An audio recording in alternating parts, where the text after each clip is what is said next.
Wow, super. దేవుడికి మహిమ కలుగును గాక. ఏమండి చూడండి ఇక్కడ,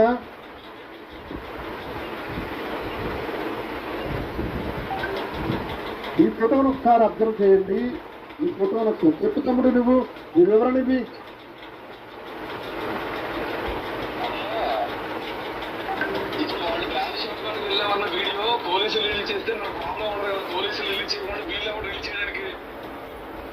అంటే ఈ గాంధీ షాప్ దగ్గరికి వెళ్ళిన వాడు వేరేవాడు.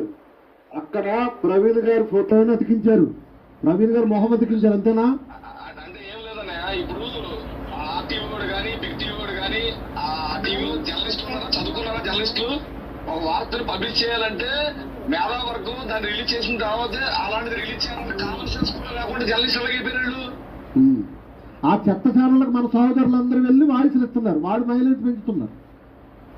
చెత్త చెత్త చెత్తలో ఉన్నాడు. అంటే ఏమి లేదన్నయ్య, ఇదంతా పక్క ప్లాన్ గా చేస్తున్నారు.